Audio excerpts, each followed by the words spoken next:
Shalom Uvracha à tous les auditeurs et auditrices et à tous ceux qui nous visionnent. Nous sommes aujourd'hui vendredi, donc le 2 novembre. Avec l'aide de Hachem, nous allons commenter un sujet qui a fait beaucoup de bruit depuis des décennies. Depuis que Me'arat HaMachpelah, la caverne de Marpella est là, c'est-à-dire on est au courant. Et en fait, il y a une grande dispute idéologique, de religion, à qui appartient Me'arat HaMachpelah. Alors bien sûr qu'on le sait, qu'Abraham Avinu a acheté cette Me'ara de Ephron Hiti. La Torah va décrire immédiatement après la mort de Sarah, Imenu, elle décrit comment Abraham Avinu, donc il se lève après avoir fait les oraisons funèbres pour Sarah, il a pleuré un tout petit peu, comme disent nos sages, parce qu'elle était tellement tzadékette et tellement grande. Et c'est pourquoi que dans le livre Kota, Abraham l'a pleuré, il est marqué un petit chaf. On appelle ça kaf zeira, un tout petit kaf. Et bien sûr, dans le Sefer Torah, quand on voit le mot Veliv Kota, tout lecteur est impressionné de voir que toutes les autres lettres sont grandes et le chaf est petit. Alors pour cela, il y a beaucoup d'encre qui s'est versée. Quel est l'intérêt? Quelle est l'allusion? Quel est le message que nos hachamim veulent transmettre à partir de ce chaf petit? Alors, nous avons déjà dit plusieurs fois, avec l'aide de Hachem, et c'est un hidouche, un pirouche, un commentaire fait maison. Le chaf est la valeur numérique 20. On sait très bien que la lettre chaf, dans les 22 lettres de l'alphabet, c'est 20. Mais ce 20-là veut indiquer une révélation, lumière de divin. Nous savons très bien ce que nos sages, dans les maximes de nos pères, ont écrit et répertorié, qu'il y a 10 générations de Adam, Arishon et Hava jusqu'à Noah. Pour nous dire que ces 10 générations-là ont fauté. Jusqu'à ce que Dieu ait amené et déversé le Maboul, à savoir le déluge, qui a complètement effacé les êtres humains et les êtres vivants, tout court, animaux et autres. Noah a été sauvé, lui, sa femme, ses filles et ses fils et ses belles-filles. Et de là, le monde a été reconstruit. Le monde a créé le monde jusqu'à Abraham Avinu, puisqu'on parle d'autres générations, mais elles ne sont pas tellement importantes parce qu'elles n'ont laissé ici, dans ce bas monde, qu'une catastrophe. De Noah à Abraham, il y a 10 générations. Donc quand je parle d'Abraham, bien sûr, Sarah est incluse. Et donc Abraham et Sarah, dans leur vie, dans leur naissance, il y a 20 générations depuis Adam jusqu'à Abraham. Pour nous dire quoi? Combien Abraham Avinu a relevé le défi et a impressionné lui et son épouse Hakadosh Baruch Hu. C'est l'être qui a donc forgé la Emouna, apporté, transporté la Emouna là où il allait. C'est là où il est érigé des stèles, parce que chaque fois que Dieu l'a aidé à le faire marcher avec lui, parce qu'Abraham Avinu, ce n'est pas quelqu'un qui marche seul, c'est quelqu'un qui marche avec la foi et avec Dieu à la fois. Et lorsque on s'attache à Kadosh Baruch Hu, après bien sûr avoir subi 10 épreuves, parmi les grandes épreuves que Abraham Avinu, et d'après certains commentateurs, notamment le Rabbeinu Yonah Girundi, dans le Pirkei Avot, la 10e épreuve, ça n'est pas, comme l'expliquent tous les Mefarshim, Rashi et Rambam, Maïmonide, la l'épreuve du sacrifice d'Isaac. Non. C'est l'épreuve qui a entraîné le sacrifice d'Isaac, c'est-à-dire la mort de Sarah. Perdre une femme, Eshet Haïd, tellement grande, anakite, géante, dans tous les domaines. Celle qui a traversé toutes les épreuves avec Abraham en même temps. Ve'abda. Elle a tenu bon. Et avec le sourire, comme l'a dit Rashi, à propos de Shene Haye Sarah. Torah nous dit que Sarah a vécu 100 ans, 20 ans et 7 années. Shene Haye Sarah, ce sont les années de Sarah. Mais on le sait, c'est un pléonasme. C'est écrit, Vayu Haye Sarah. La réponse que Rashi dit au nom de nos sages, c'est que Shene Haye Sarah, Kulan Shavin Letova. C'est que toutes ces années-là, les 100 ans, les 20 ans et les 7 années, elle les a vécues avec le bonheur. Et toute la question est de savoir, est-ce qu'on peut garder le sourire? Est-ce que ça s'appelle, est-ce que la description, la signification du bonheur, c'est de traverser des épreuves comme elle a traversé Sarah?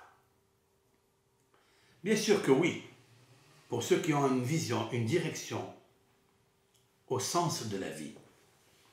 Lorsqu'on a une direction et un sens dans la vie, parce que tout le monde est perdu dans ce domaine, eh bien on sait très bien que Akadosh Baruch Hu, il donne du désir à l'être pour les réaliser. Sarah a réalisé toute une vie d'épreuves avec Abraham Avinu. Elle est descendue en Égypte, le pharaon l'a prise. Vous imaginez un petit peu le sentiment qu'une femme a quand elle est prise par un étranger et un roi.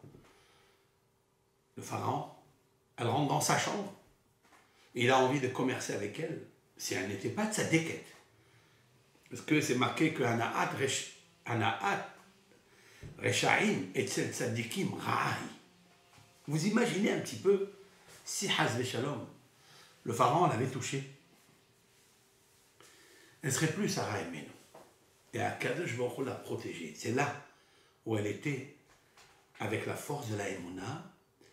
Et comme il est marqué dans la paracha précédente de Vayera, Vainaga Hashem et Parov et Beto. L'Éternel a frappé de plaie le pharaon et sa maison.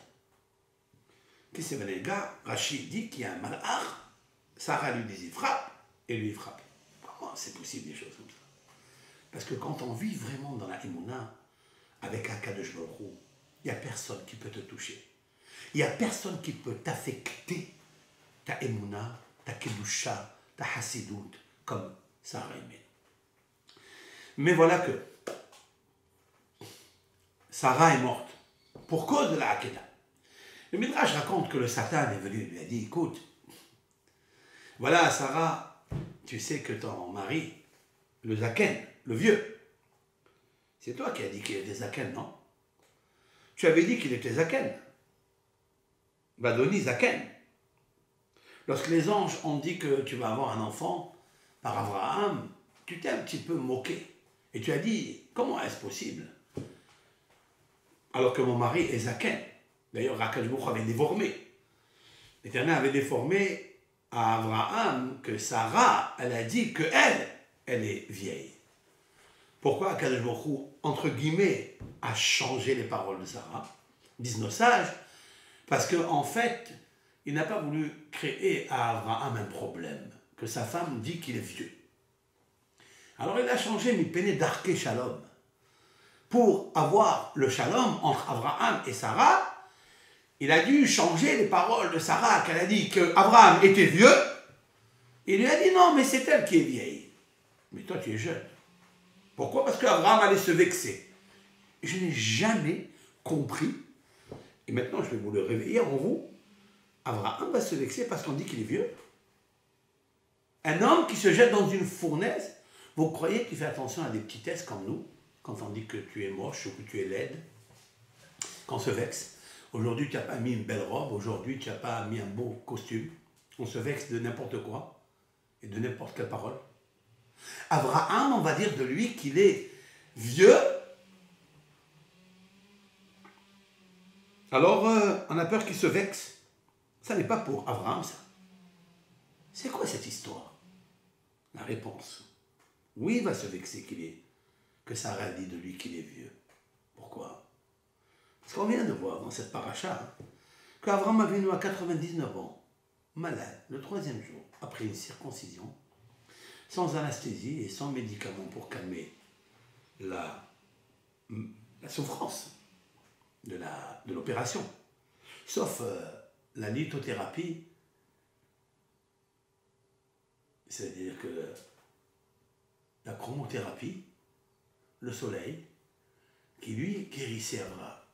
Comme disent nos sages, que le soleil guérit les maladies par ses rayons. Enfin, c'est une parole du prophète. Shemesh marpa bichnafea. Shemesh, le soleil, marpa, guérit, bichnafea, par ses rayons. Abraham Avinu s'est mis, Kehoma Shemesh, il était en train de guérir, il connaissait toutes les sciences, toutes les médecines. Il sait que le soleil, par ses rayons, peut le guérir. Abraham, quand il voit les invités, Abraham, les cratins, il court pour aller vers eux. Il court pour aller chercher le jeune taureau, dont je vais parler tout à l'heure. Pourquoi il court pour aller chercher son taureau? Ce taureau-là, il a besoin de courir. Il y a un midrash, le Pirkei de Rabbi Eliezer, qui est très intéressant. Et pour cela, je vais baser tout mon cours et toute la science qu'il y a dedans. Quelle est la morale qu'on tire de là? Celui-ci, on peut l'appeler vieux. Qu'est-ce qu'un vieux? Un vieux, c'est un jeune qui ne fait rien de son énergie, de son zèle, des forces insoupçonnées qu'il a en lui. C'est ça, un vieux. Mais un vieux qui prend toutes les énergies, comme à l'âge de 20 ans, comme à l'âge de 100 ans, comme à l'âge de 7 ans, comme l'a fait Sarah, on ne peut pas dire d'Abraham qu'il est vieux. Alors qu'un vieux qui a un esprit très jeune, c'est parce que ça n'est pas en fait le corps qui décide qu'est-ce que je dois faire. Ça existe même quand on fait des exercices de sport, de footing. On dit toujours que ne regardez pas ce que les pieds, combien de kilomètres ils vont faire. Parce que si on regarde et on pèse, qu'est-ce que peut faire des pieds d'un homme de 50 ans? Pas grand-chose. À plus fort d'un homme de 60 ans, à plus fort d'un homme de 99 ans. Et c'est là que ça marche. Lorsque c'est l'esprit qui est jeune, qui a envie, qui a du désir, prend la direction, il a un sens dans sa vie. Et c'est ça, en fait, Abraham Avinu. Akadosh Baruch Hu a dû transformer les paroles de Sarah, qu'elle a dit qu'il était vieux, comme on dit sur un homme vieux qui n'arrive pas à marcher, qu'il a besoin d'aller se reposer dans une maison de repos ou de retraite. Abraham n'est pas dans la maison de retraite. Alors Akadosh Baruch Hu, il a changé ses paroles. Maintenant, Sarah est née, non? Aléa Shalom. Elle aussi. Elle était à 7 ans, elle était à 20 ans, elle était à 100 ans. Et Rachid nous dit, elle était innocente à 20 ans comme l'âge de 7 ans.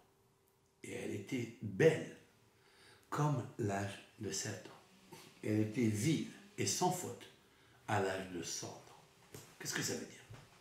Cela veut dire qu'à l'âge de 100 ans, elle avait l'esprit et la beauté d'une fille de 20 ans comme une jeune et comme une belle innocente. Celle qui se regarde dans le miroir, elle se voit belle, elle se voit magnifique, unique, elle n'est pas comparée aux autres. Ça veut dire que notre matriarche Sarah avait un esprit d'une vivacité telle que Kulan Shavin Netova. D'où lui vient cet esprit vif?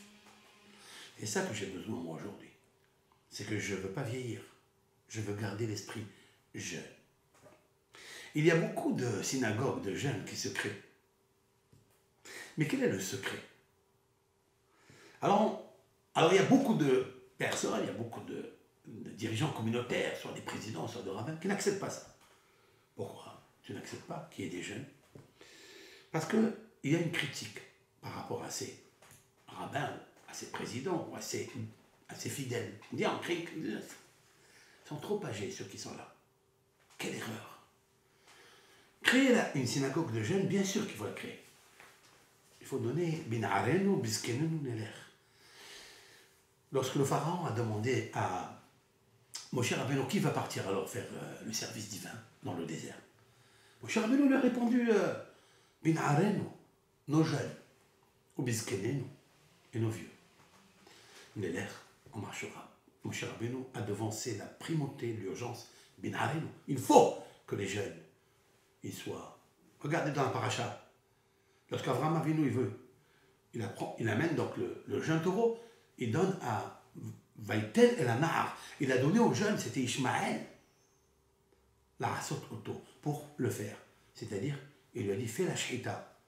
Il a dit à Ishmaël, son fils, sacrifie-le, égorge-le, et on va faire le plat. Pourquoi il lui dit à Ishmaël, qu'est-ce que c'est un nahar? Nahar, c'est la meilleure route, le zèle. Chaque fois qu'on trouve dans la Torah nahar, ça veut dire quoi? Nahar, ça veut dire c'est quelqu'un qui est zélateur, c'est quelqu'un qui a un esprit jeune. Et toutes les énergies qu'il a en lui, il faille qu'il les dépense pour sa vie, pour la construire. C'est ça le sens de la vie. On le voit dans la paracha de la semaine, quand la Torah raconte le récit de Eliezer qui va rencontrer Rivka. Il va lui demander à boire et elle va lui donner aussi à lui et aussi au chameau. Va tarot sa nahara. Et elle a couru, la jeune fille. Et regardez, remarquez dans le Sefer Torah, il y a marqué un nahar. Un nahar, le jeune. C'est une fille, tu parles du jeune. Un nahara, on lit un nahara et c'est marqué un nahar. C'est pour nous dire que nahar, c'est le zèle, c'est l'énergie qu'il y a dedans. C'est l'enthousiasme et l'empressement qu'un enfant, il doit avoir. C'est pour ça qu'on épelle un nahara, mais il écrit un nahar. Elle avait, disent nos sages, l'énergie et la vivacité et le zèle et l'empressement d'un enfant, d'un jeune garçon qui est plus fort, parce que le garçon est toujours plus fort que la fille. Sauf que si des fois, ce garçon, il est paresseux, la fille peut le dépasser bien, loin. Parce que la fille, lorsqu'elle a envie, elle se sert, comme Rivka, de toute son énergie, même si elle est jeune. Donc on voit que mon nahar, ou bien on le voit dans Yoshua. Yoshua nahar lo yamish mitocha oel. La Torah nous dit, il y a un seul qui n'a jamais quitté Moshe Rabbeinu. Jamais. C'est qui? C'est Yoshua. Et la Torah, quand elle précise cette grandeur de Yoshua, elle ajoute le mot nahar. Pourquoi? Parce que nahar, cela veut dire zélateur, enthousiasme, énergique, dynamique. Et c'est ça que la Torah nous dit. Lorsque Sarah, elle a dit, va donner Zaken, et mon Seigneur, c'est-à-dire Abraham, mon mari, là aussi, il y a quelque chose d'extraordinaire. Va donner Zaken. Sarah, elle appelle son mari Adoni, mon Seigneur, mon roi. De là, peut-être, a tiré Maïmonide, que lorsque une femme se marie avec un homme, elle doit le considérer comme un Adon, comme un roi, comme un bel air. D'où on le sait? Ici, Sarah, elle nous a donné une feuille de route, un plan, comment se diriger dans le Shalom Bayit. Et là, elle dit Adoni, c'est bien. Elle considère son mari comme un roi, comme un Adon. Mais Zaken, vieux, ça ne marche pas pour Akadosh Baruch Hu. Il est vieux, lui, il est vieux. Il aurait pu se vexer, Abraham Avinu. Se vexer, non, pour lui, mais pour elle. Comment une tzadékette comme ça, elle peut dire une chose comme ça sur son mari alors qu'elle le voit en train de courir, enthousiasme, énergiquement, toutes ces actions, il les a faites avec l'empressement de faire les mitzvot. Celui-ci, c'est un vieux. La réponse est que tous ces jeunes-là, qui font un minyan ou une communauté de jeunes, c'est extraordinaire. Mais si vous ajoutez que celui qui est à côté de vous, il est vieux, alors vous vous trompez. Il est plus jeune que tous, réunis de tous vos jeunes. Son esprit, il est tellement jeune qu'il peut vous faire des conférences de jeunesse. Et c'est ça, en fait, ce que la Torah nous apprend aujourd'hui. C'est la raison pour laquelle Akadosh a dû modifier les paroles de Sarah. Parce qu'elle aurait causé vraiment le nom Shalom Bayit. Il nous faut faire très attention. Mais on apprend de là qu'Akadosh a corrigé Sarah. Peut-être que si nous, on l'aurait dit, il ne nous aurait pas corrigé. Il aurait peut-être même pas fait attention à nous. Mais Sarah, qui est tellement attachée à Akadosh et qui est tellement jeune dans son esprit, puisque toutes ces années, même les pires difficultés qu'elle a ressenties, elle, seule, uniquement elle, singulièrement elle, dans son cœur, avec toutes les rivalités et les épreuves qu'elle a eues, et aussi avec Ishmaël et aussi avec Hagar, quand même elle est restée jeune dans son esprit. Alors elle, qui est jeune, elle ne peut pas dire à son mari qu'il est vieux, parce que la vieillesse n'appartient pas aux vertèbres. On dit qu'on est à l'âge de ses vertèbres, certes, mais on n'a pas l'âge de son esprit. Abraham avait un esprit de 2000 ans d'un esprit lumière, un esprit énergétique supérieur qui est déversé du Tzinor Ha'elyon. Tzinor Ha'elyon, c'est le Ratzon Ha'elyon. Et lorsqu'on a le Ratzon Ha'elyon, c'est-à-dire le désir Ha'elyon, la Hashika, alors il n'y a pas de vieillesse pour Abraham. Et voilà que, oui, la Torah, elle a dit, mais Abraham Zaken, Ba Bayamim, dans cette péricope, Abraham Zaken, Ba Bayamim, Vashem Berach et Abraham Bakol. Ce Zaken ici, c'est pas Zaken vieux. Non. C'est le Zaken de la Chokhma. C'est le Zaken de l'esprit jeune. C'est le Zaken qui est enraciné avec Zekana. Zekana, la dichotomie de Zaken, c'est Zekana Shne Olamot, dit le Midrash. C'est celui qui a acquis deux mondes, le monde terrestre et le monde céleste. Et quelle est la preuve? Ba Bayamim. Abraham, il vient encore. Ba au présent. Bayamim dans les jours. Il est encore parmi nous. C'est pourquoi Vashem Berach et Abraham Bakol. C'est quoi Bakol? Bakol, j'avais dit une fois avec l'aide de Hachem, Be'azat Hachem ou Bishoato, que Bakol, c'est la phrase que tout Ben Israël et tout homme qui m'écoute, français, pasteur, amis, musulmans qui nous écoutent et qui apprécient nos shiurim, Bakol, c'est Kol de Avid Rahamana, l'état ou de Avid. L'enseignement de notre maître vénéré, Rabbi Akiva. Tout ce que Dieu fait, Bakol, pour garder l'esprit jeune, pour aujourd'hui j'ajouterai, pour garder un esprit jeune, même si les vertèbres ont l'âge de 100 ans, ou 160 ans, ou 175 ans, il faut savoir qu'il faut vivre avec Kol de Avid Rahamana, le Tav de Avid. C'est ça. De Abraham Zaken. Abraham, il est vieux. Zaken, Zekana. Celui qui achète, c'est la dichotomie. Celui qui achète, celui qui acquiert Chokhma, la sagesse, l'esprit de jeune. Ba Bayamim. Il marche, il vient dans les jours. Qu'est-ce que ça veut dire? Qu'il a pris chaque jour, chaque heure, chaque minute, il l'a transformé en bracha. Il l'a pris à ça, il l'a consacré à Hachem. Il a marché dans la foi, il l'a donné à Akadosh Baruch Hu. C'est ça, Bayamim, Vachem. Le mot Vachem, Berach, Vachem, il est collé avec Babayamim. Ça veut dire que tous les Yamim, il les a pris au présent pour les donner à Hachem. Et Dieu l'a béni. Grâce à quoi? Bakol.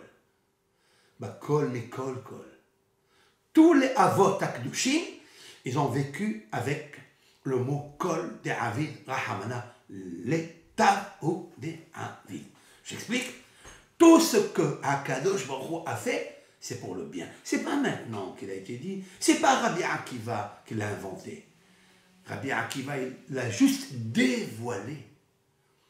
Comme aujourd'hui on dévoile un nouveau Hiddush, cela veut dire que quelqu'un qui vit avec ce principe de Kol Avid Rahamana, il est toujours jeune. Et c'est ça l'histoire de Sarah et Ménou. Maintenant, nous allons approfondir le sujet. Je vais couper la paracha en trois, puisqu'elle est divisée en trois parties. La vie de Sarah, puis la mort de Sarah. Et puis, tout le dérangement et la ishtadlout, l'intervention d'Abraham Avinu pour aller chercher un endroit où enterrer Sarah, mais il sait où il va. Il va à Hebron, puisque Sarah elle meurt à Hebron, mais Kiryat Arba, et puis il va directement chez Benehet. Et combien de fois est répété Benehet? 10 fois sont répétés le nom de Benehet, les enfants de Het. Pourquoi 10 fois?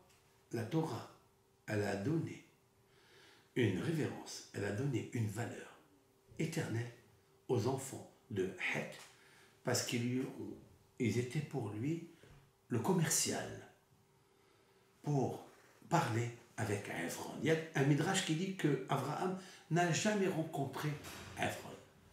Toute la négociation a été faite uniquement avec les enfants de Het. Ils lui ont laissé une place extraordinaire. Ils lui ont dit Nassi Elohim betochenu. Tu es le prince de Dieu parmi nous. Abraham reçoit le titre de prince. Et pourquoi il reçoit le titre de prince? Pourquoi parler les enfants de Het? Je voudrais, voilà, je vais juste rapporter ce midrash qui est très intéressant avec l'aide d'Hachem. Nassi Elohim betochenu. Voilà. Voilà. Une minute. Et, des fois, le midrash, il est très très long. Bon. Il dit Abraham Avinu, bon, je l'ai dit en substance par cœur. En attendant, peut-être je le trouverai. C'est que Abraham Avinu était modeste. Lorsqu'il commence à parler avec Benehet, il dit Gervetoshav Anochi Imachem. Je suis un étranger parmi vous. Voilà. Si nous dit Ahuzat Kever Imachem, donnez-moi une parcelle de terrain pour enterrer avec vous, Imachem. Ça veut dire, il se considère comme s'il demande l'aumône, quoi. Alors que Akadosh Baruch Hu lui a donné toute la terre pour lui.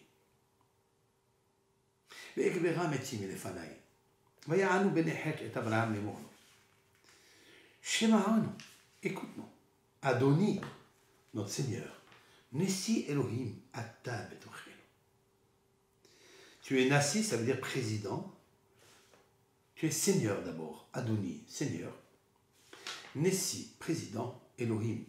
C'est une terme, ça veut dire que tu as un pouvoir extraordinaire, grandiose. Voilà, je trouve un midrash.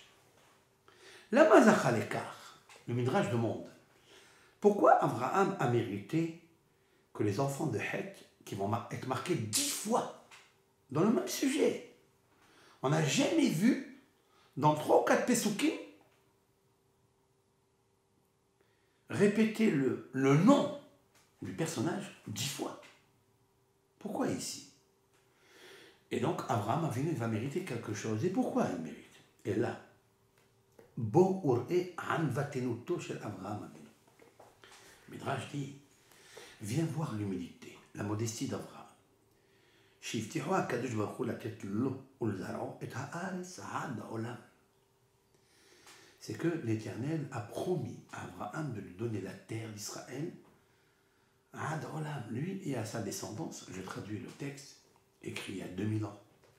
La tête l'eau, de lui donner Ulzarao à sa descendance, et à Aretz Adolam, à jamais. Et maintenant, Mskin, il ne trouve pas une place de 4 coudées pour enterrement. Et la bédamine, seulement en payant.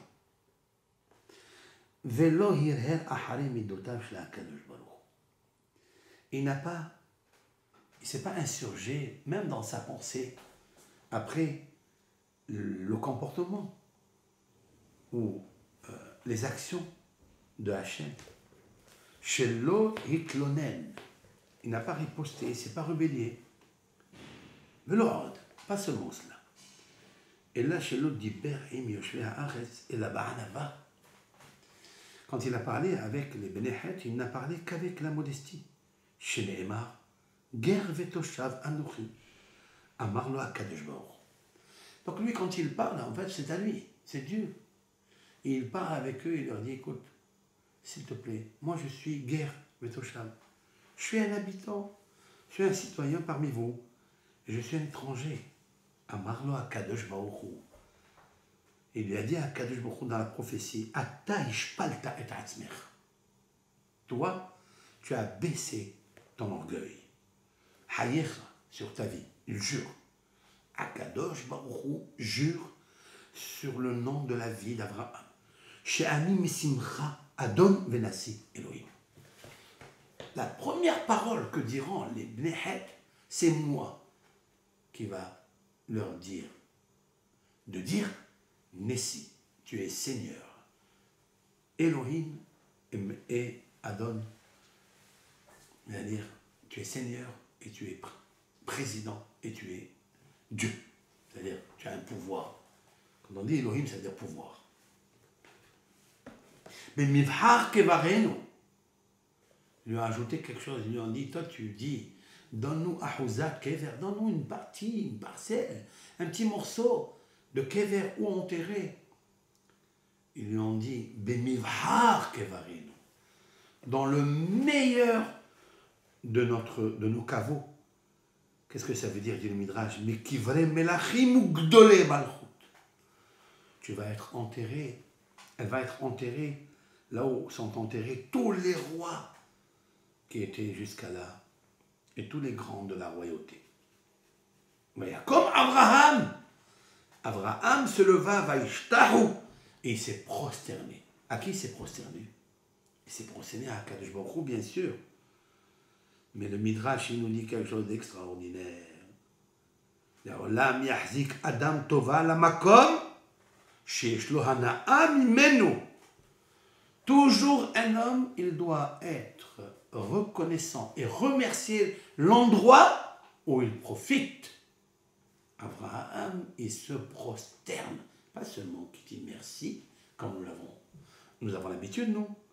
Ce petit merci-là, discret et modeste, mais c'est plus que ça. C'est un geste corporel. Et quel geste? Le geste que l'on fait dans la Hamida quand on dit Modim anahlolar. C'est-à-dire quand on se prosterne devant Akadosh Baruch Hu et on dit Modim, on te remercie Akadosh Baruch Hu. Abraham il nous a appris quelque chose. Que quand tu dis merci à quelqu'un qui t'a rendu service, tu dois baisser le corps et tu dis merci.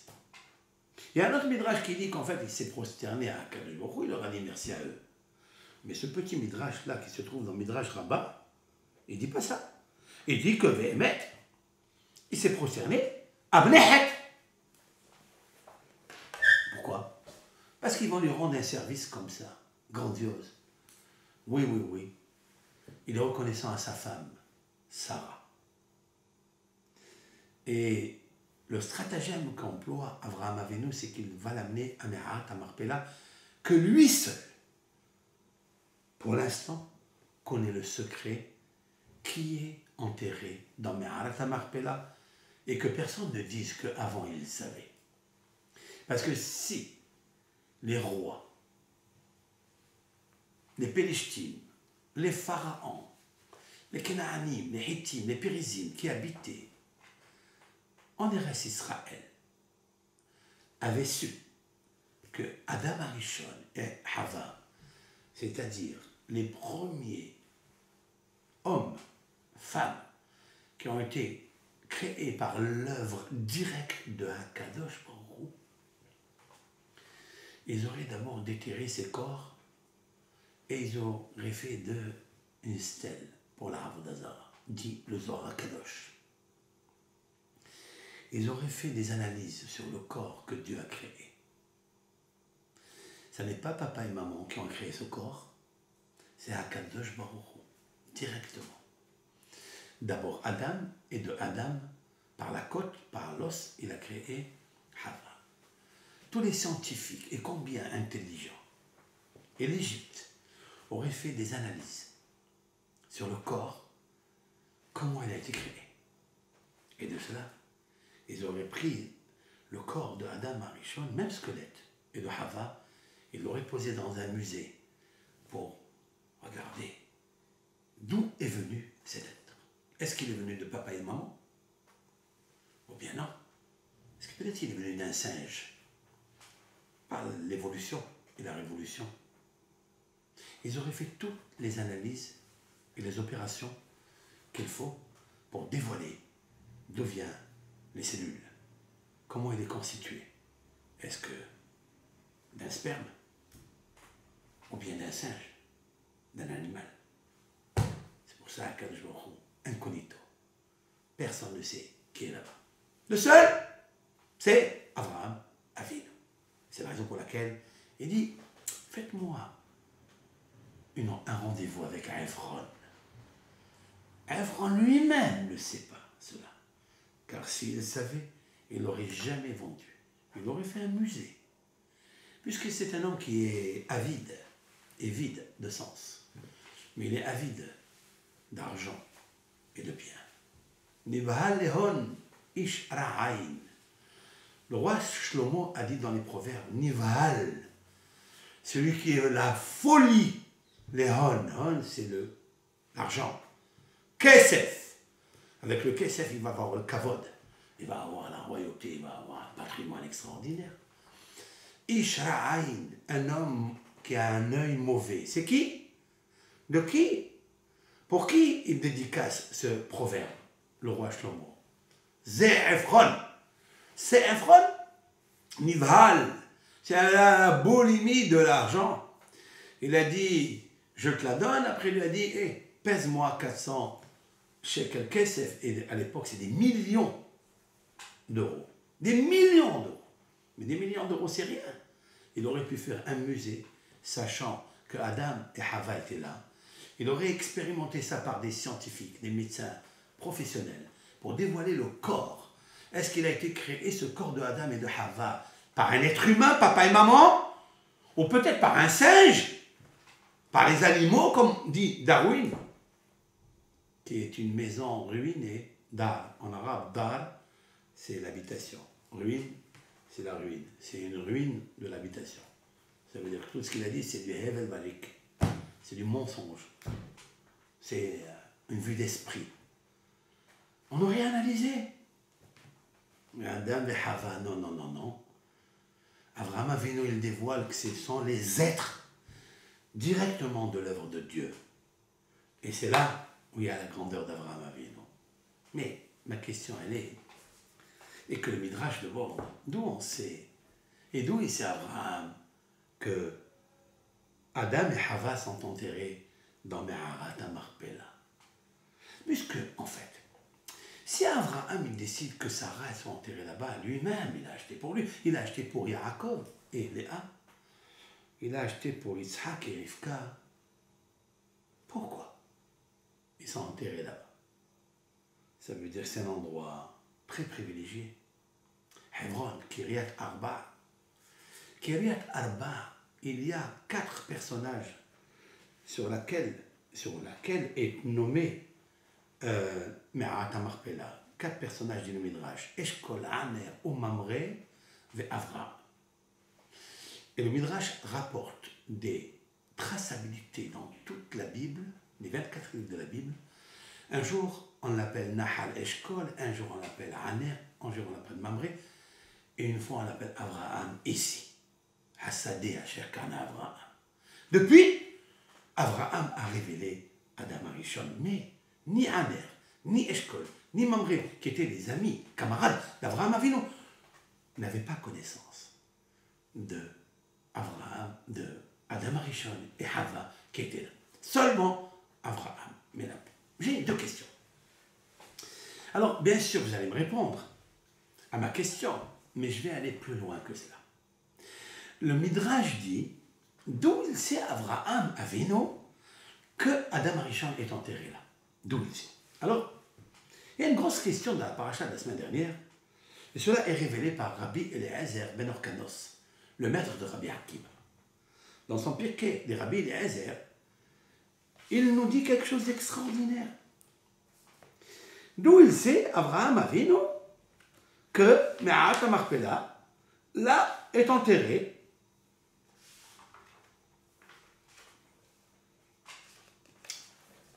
Voilà. Est enterré. Alors je vais vous lire le Pirkei des Rabbi Eliezer. Vaïten li et Ma'arat HaMachpelah. Dans la paracha de la semaine. Je sais que vous connaissez ce midrash. Mais vous l'avez entendu. Par l'un, l'autre. C'est vrai, parce qu'il a vu le texte dans le midrash. Mais dans ce midrash-là de Pirkei des Rabbi Eliezer, il y a deux choses très intéressantes. Et je voudrais baser mon cours dessus. Abraham, il dit aux enfants de Heth, Vaïten li et Ma'arat HaMachpelah. Il parle de donation. Mais en fait, ici, Vitali, cela veut dire, puisqu'il va payer, qu'il me demande n'importe quel prix. Voilà, ça veut dire Vitali. Puisqu'Abraham Avinu est immensément riche. Nous l'avons vu quand il a envoyé Eliezer avec 10 chameaux, etc. Abraham Avinu, Kaved, Bamikle, Bazahav, Vashem, Berach et Abraham, Bakol, il est immensément riche. Donc, Vitali, je paye le prix qu'il me dit. Je ne cherche pas à commercer avec lui. Et de là, un grand yesod que le Harizal a dit, qui est écrit dans le Zohar, qu'on appelle Agar Shalim. Agar Shalim, ça veut dire le prix fort. Il nous faut payer pour les mitzvot le prix fort. Ne jamais négocier, marchander quand on fait une mitzvah. Payer le prix fort. Le Harizal a appris et a enseigné à son élève Rabbi Shimon HaKohen que pour améliorer sa situation de la vie et sa parnassa, d'acheter le kol nidré au prix où il monte. Et Rabbi Shimon a économisé de l'argent toute l'année pour acheter dans sa synagogue le prix fort de kol nidré. L'ouverture du Sefer Torah, la Hagbaha, le kol nidré. Et il a acheté kol nidré et s'est enrichi après. Pourquoi? Parce qu'il faut payer le prix fort. Le Harizal lui-même n'a jamais négocié combien coûte un étrog ou des téphilines. Il arrivait devant le marchand de biens, de mitzvot, il lui pose une bourse, là où est déposé tout son argent, et lui dit combien, donnez-moi ce étrog. Quand il a choisi son étrog, il ne négocie pas. Il lui dit voilà le prix, prenez-le dans la bourse. Ce que vous dites, prenez. Pour les téphilines, je dis je vais acheter une téfiline d'occasion. Je vais acheter une téfiline, mais je vais marchander où ça coûte cher, où ça coûte pas cher.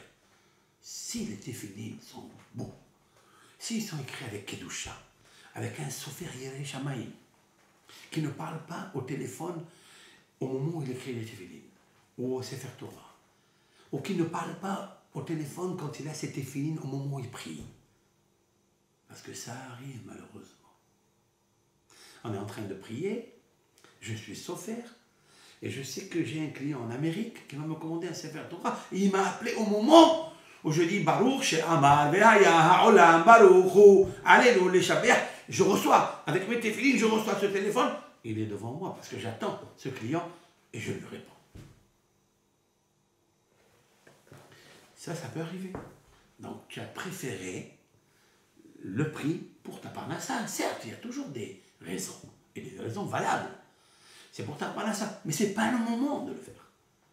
Ça veut dire que les téphilines, ta prière, allez-nous, les éloges de Hachem, ils sont à tes yeux moins que le prix que tu vas lui proposer pour le Sefer Torah.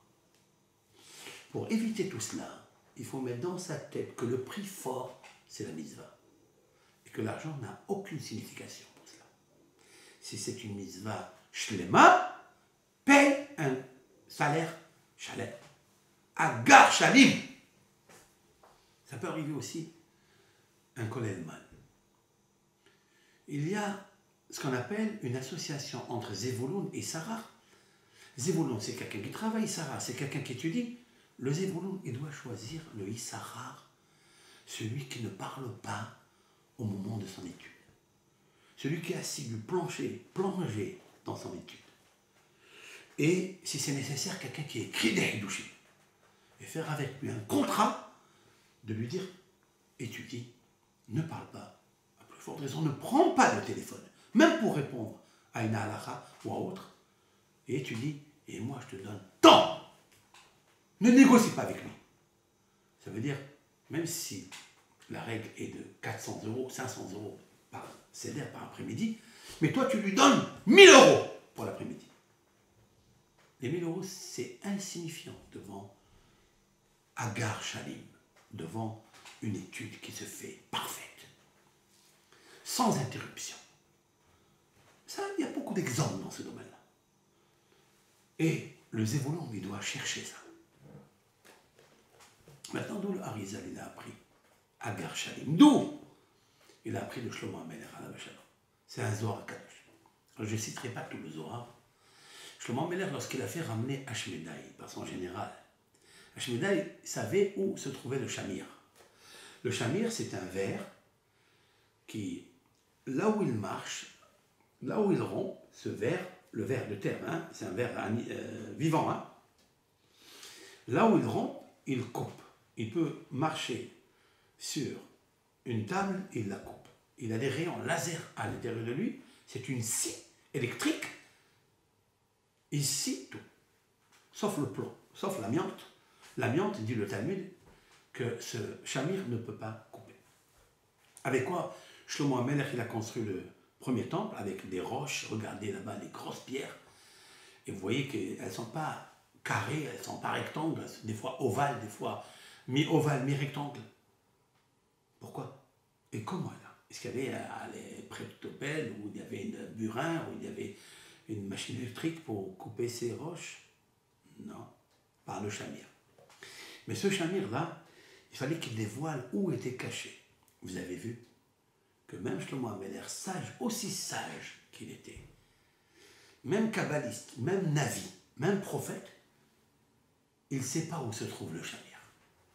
Peut-être qu'il aurait fait chez Elat Halom, ce qu'on appelle chez Elat Halom, ça veut dire, il va demander dans le rêve que Hachem lui envoie un malach, un ange, pour dévoiler où est le Shamir.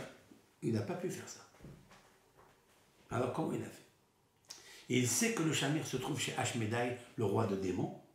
Et Ashmedai se trouve dans une montagne, dans un puits. Il a fait tout un stratagème pour l'attraper, le saouler, parce qu'il a déposé dans son puits du vin. Au lieu de l'eau qu'il avait, il a vidé l'eau, il a mis du vin. Lorsqu'Ashmedai est rentré pour dormir, pour s'abriter, comme il fait tous les soirs, et s'accoupler, parce que lui aussi s'accouple, il y a mâle-femelle dans les démons, eh bien, il s'est noyé. Et comme il sait que, il sait où est le Shamir, donc donc Shlomo HaMelech, par son général, il a ramené Ashmedai chez Shlomo HaMelech, et Ashmedai a dû recevoir toute une interrogation de la part de Shlomo HaMelech. Alors, parmi les... Il lui a d'abord dévoilé où se trouve le Shamir, il se trouve chez la Dochifat. La Dochifat, c'est un oiseau, donc c'est la huppe, la huppette. Elle, celle qui a comme un coq, un petit coq avec des cheveux hissés, là, des cheveux comme des épines sur la tête. C'est ça, c'est la huppette. Et cette hupette, elle le prend, le chamir, pour se nicher dans les rochers. Grâce à ce chamir, elle fait le trou et elle se niche pour se cacher des prédateurs. Il lui a indiqué, des hupettes, il y en a beaucoup, il lui a indiqué l'endroit où elle se trouve. Et puis, il est allé, et lorsqu'elle est arrivée pour faire son nid, il lui a grondé sur elle, et elle a fait tomber le chamir de la bouche, et le roi, le général de Shlomo Amelech l'a recueilli dans l'amiante, pour ne pas qu'elle lui coupe la main. Donc il a gardé ça dans l'amiante, il l'a amené à Shlomo Amelech. Parmi les questions qu'il lui a demandé, Shlomo Amelech à Ashmedai, dis-moi, quel est votre secret dans ce monde? Alors, il lui a répondu, notre secret dans le monde, c'est qu'on dit au Ben Israël de prendre toutes les mitzvot gratuites. L'éducation gratuite, ça gratuit, ça gratuit, gratuit. Nous, on incite les gens à négocier quand ils veulent acheter des filets, quand ils achètent des mitzvot, le lulav, le etrog, la souka, combien ça coûte? C'est ça, avec ça je l'attrape. Parce qu'avec ça, il n'aura pas une récompense pleine, parfaite, entière. Le secret, c'est Agar Shalim, c'est-à-dire paye le prix fort pour faire un mitzvah, sans négocier. Voilà, donc je suis allé à Rizal, je suis allé à Shlomo Amelech, mais moi je demande à Ashmedai, d'où il le sait qu'il faut payer le prix fort. Parashat HaShavua. Là, V'yiten li et me'arat ha'marpela. V'yiten li, c'est une faute d'orthographe, non, j'espère. V'yiten li, il achète. Pourquoi il dit V'yiten li? Il ne parle pas d'achat, même pas, il sort de sa bouche acheter. Parce que acheter veut dire négocier. Acheter, c'est vérifier qui est le meilleur prix dans le marché. On va aller voir dans le bon coin. Il n'y a pas un coup de fusil ou une petite affaire, ou peut-être un négociateur qui va. Parle pas de ça. Ça, c'est mon hidouche. Ça, c'est mon hidouche, c'est mon interprétation dans le texte. Viteli, qui me donne au prix qu'il veut, lui. Et Me'arat Marpela, la caverne de Marpela. Il ne parle pas du champ. Il ne parle plus de Ahozat Kever. Il avait demandé à un certain moment, donnez-moi une parcelle, une petite parcelle. Ça veut dire combien il faut? Combien il faut pour enterrer une personne? Combien de mètres carrés? 4 amotes, 4 coudées, 2 mètres carrés, il faut. Alors, au prix que ça coûte aujourd'hui, est-ce qu'il faut négocier cela?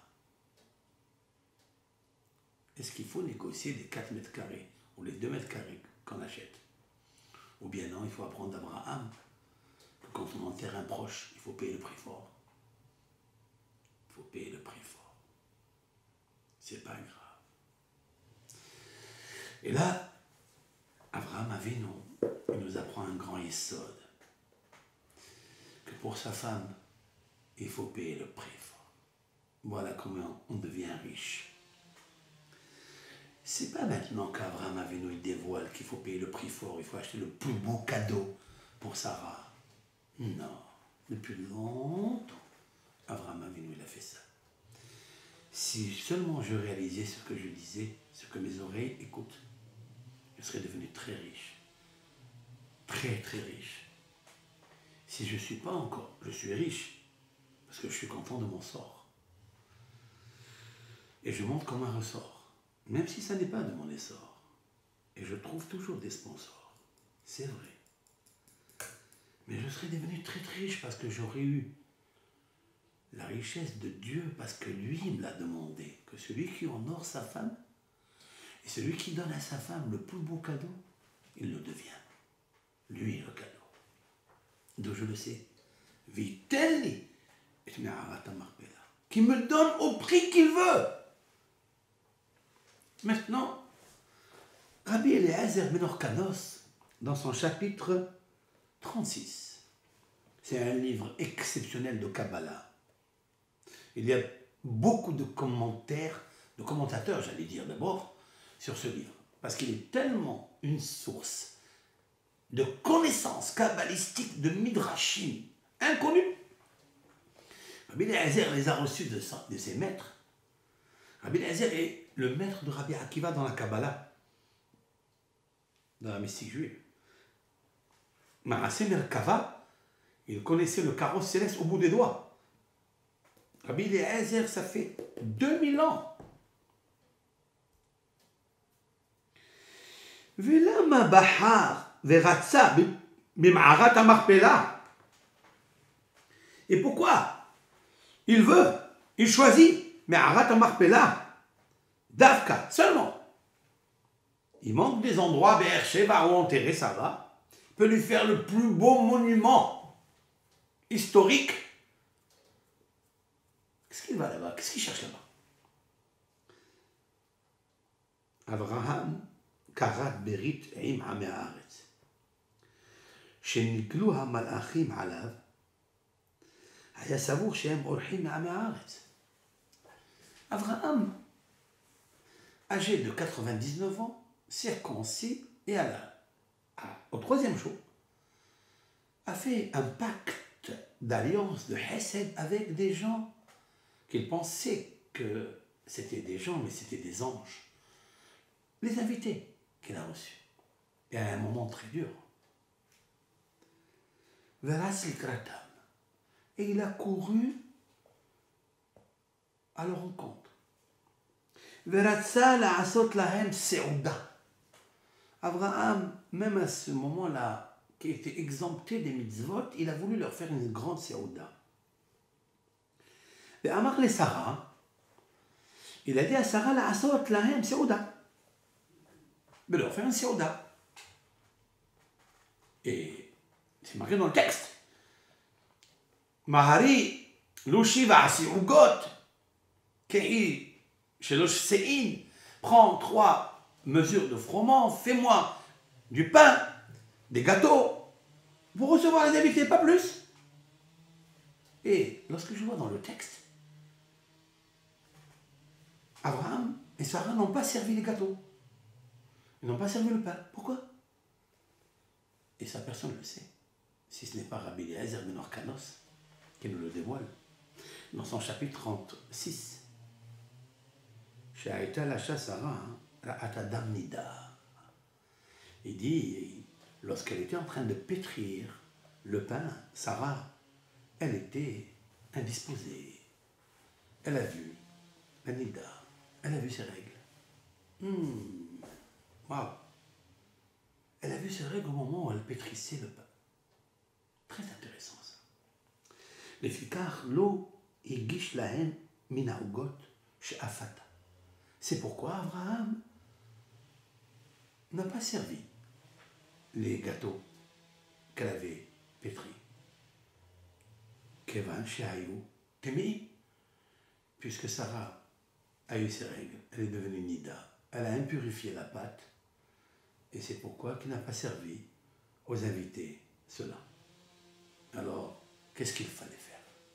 Lorsqu'elle lui a dit, comme une femme, elle doit dire à ça, Marie, pour ne pas qu'il la touche, même pas son corps, pas seulement avoir des devoirs conjugaux, même pas l'enlacer, à plus fort l'embrasser, à plus fort raison avoir un devoir conjugal, ni la toucher, ni prendre rien de sa main.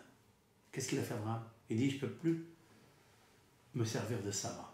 Elle aurait tellement voulu. Immédiatement, il court pour aller chercher un jeune taureau.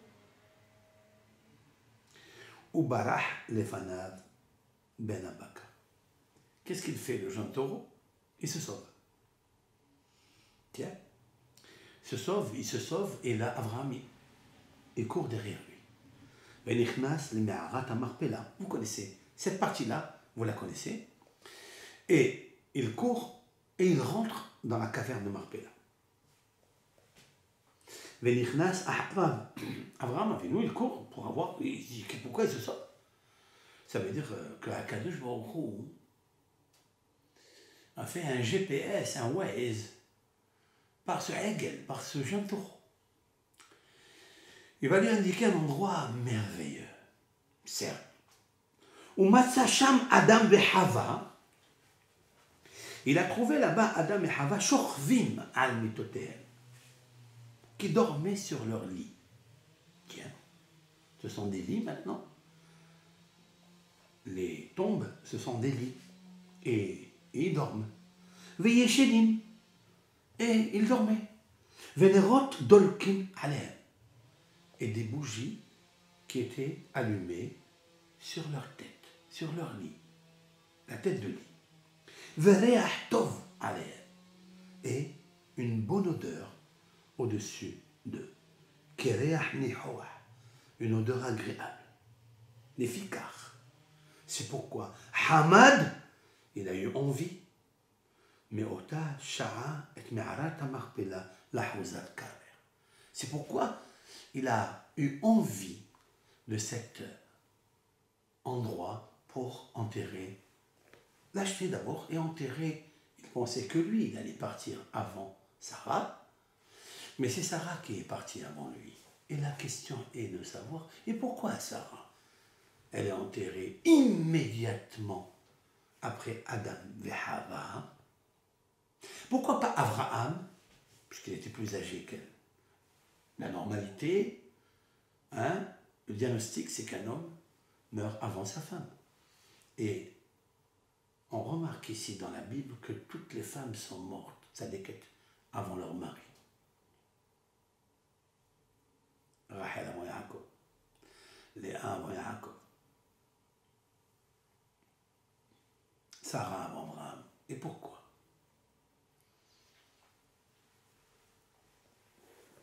C'est un midrash extraordinaire. Mais moi, avec l'aide d'Hachem, je ne m'arrête pas là, dans ce midrash. J'ai une question. Akadosh Baruch Hu, il a fait sortir de la bouche d'Abraham de dire à Sarah, prends 3 mesures de froment et fais des gâteaux. Elle se met à faire des gâteaux.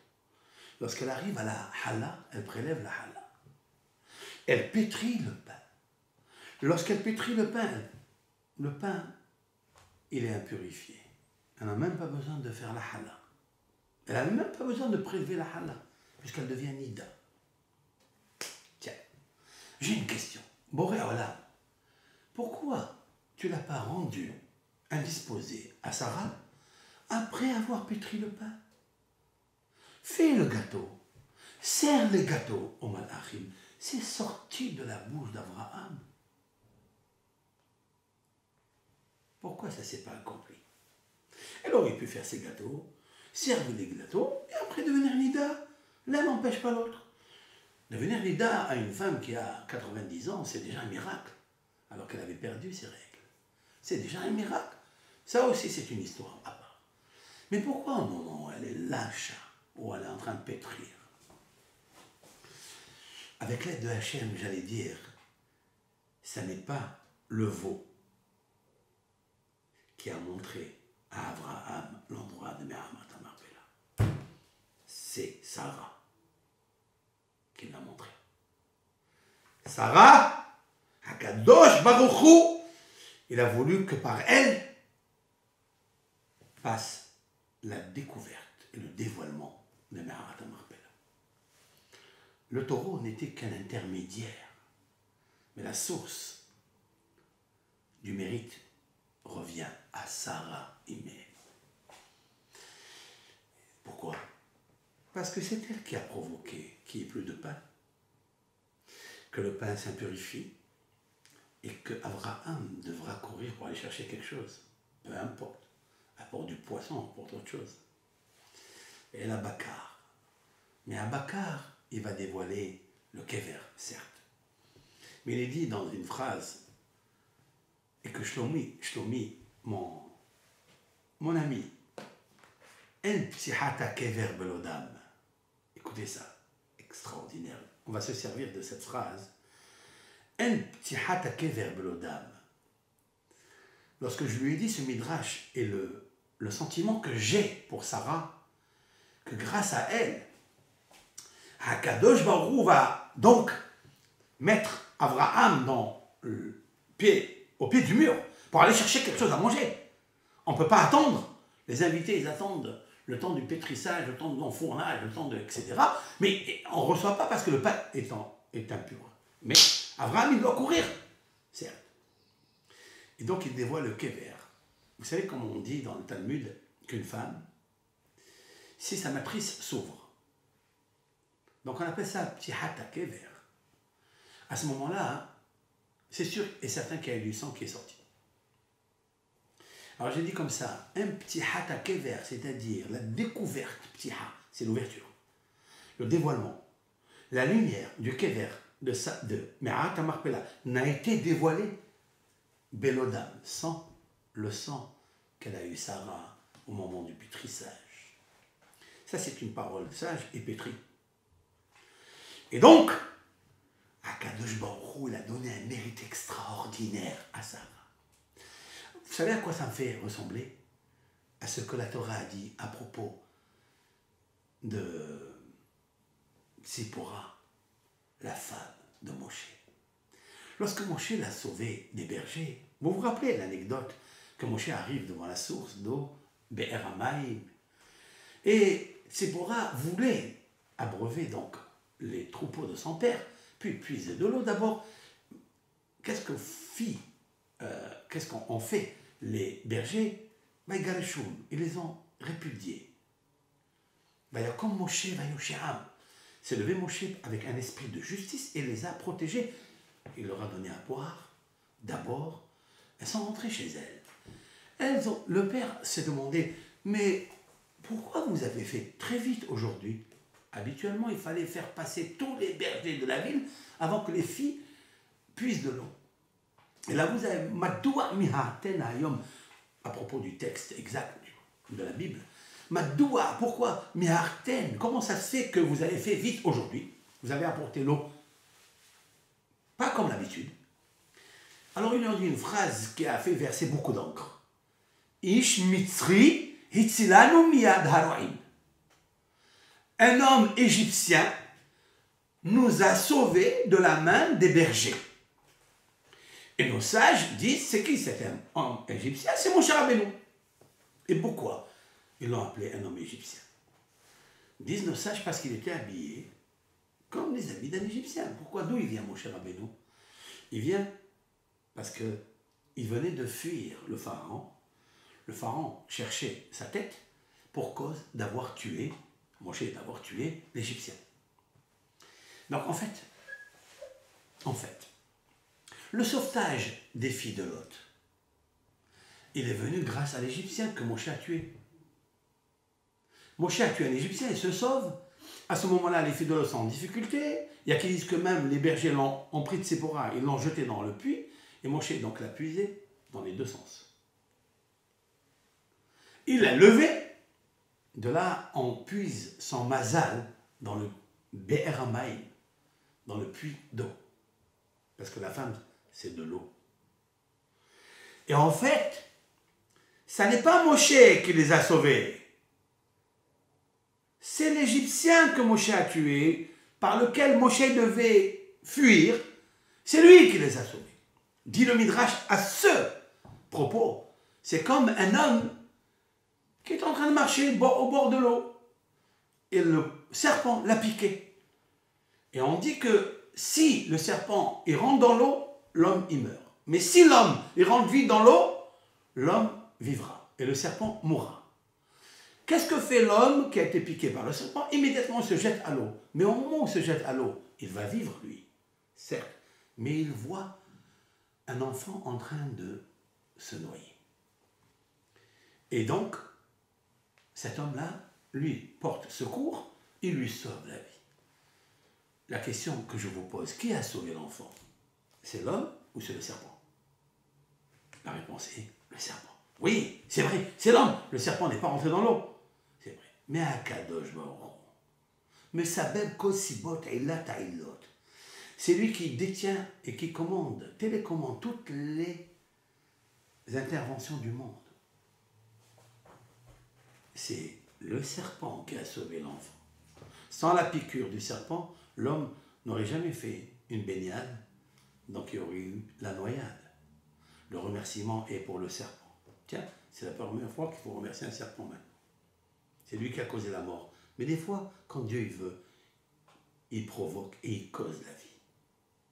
Eh bien, c'est ça que disent les filles de Yitro. Les filles de Yitro, ils disent Ish mitzri etzilanu. Et la Torah, elle a dû s'arrêter. Autrement dit, lorsque Akadosh Baruch Hu était avec Moshe Rabbeinu pour écrire la Torah dans les 40 jours du Har Sinaï, il est arrivé à ce sujet-là, son histoire à lui. Il lui dit, tu sais ce que tu vas écrire ici? Écris que Tzipora a dit à son père, Ish mitzri hitzilanu miyad Elohim. Et Moshe Rabbeinu dit à Akadosh Baruch Hu, Ish mitzri. Pourquoi moi je suis Ish mitzri? Moi je suis Moshe Rabbeinu. Je suis le fils d'Amram. J'ai vécu en Égypte. Il lui dit, non, mais c'est pas en fait, c'est pas toi qui les as sauvés. Lui dit Dieu. Il faut toujours remercier celui qui a commencé à la source de t'aider.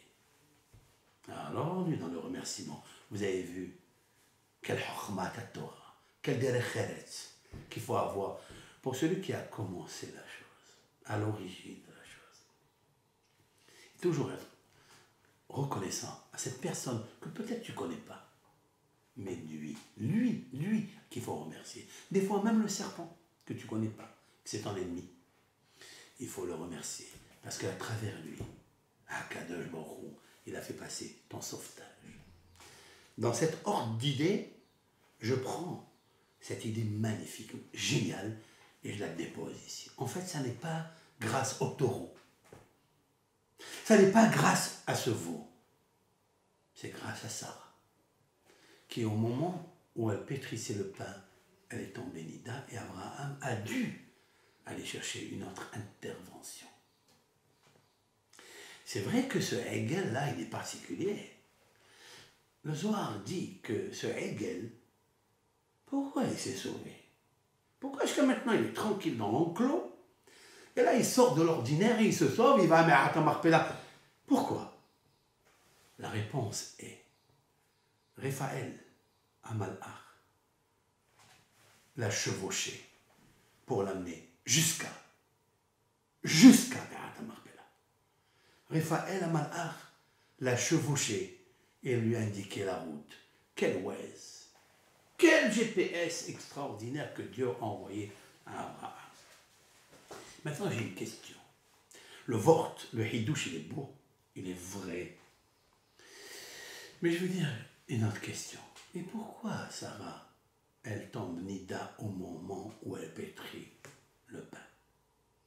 Laisse-lui le temps de faire le pétrissage, de prélever la challah, de servir, d'enfourner le pain ou le gâteau et d'envoyer après. Après, elle peut devenir nida.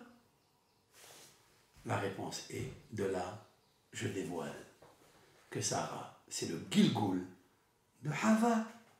Tout court. Sarah est le Gilgoul et la réincarnation, pour ceux qui nous écoutent, les Français, les musulmans, les chrétiens et les juifs, c'est que Sarah est la deuxième édition pour corriger la faute originelle de Hava. Pourquoi? Parce que Hava, lorsqu'elle a pris le fruit interdit, là-bas, sur le texte, Vatikah Mipirio, elle a pris du fruit interdit, là-bas, elle est tombée nida. Elle a eu les règles, dit Rabbi Eliezer ben Orkanos. Là-bas, dans l'histoire de la Genèse, dans Bereshit, le même auteur, à la hauteur, il nous dévoile là-bas que elle est tombée nida. Maintenant, je vais vous dire quelque chose. Quel arbre elle a pris? C'est quoi l'arbre? Quelle nature il a? C'est une pomme, c'est une orange, c'est une poire, c'est un étrog, un cédrat, c'est une figue, c'est quoi? Ce que je sais, c'est que Haval a voulu faire une fugue. Mais je retiendrai l'opinion, la théorie de Rabbi Yehuda. Rabbi Yehuda, il dit, Ilan, Hita, elle a pris du blé. Pourquoi Rabbi Yehuda il pense que c'est du blé? Alors c'est marqué du fruit. Parce qu'il est marqué dans la Torah, Etz Da'at.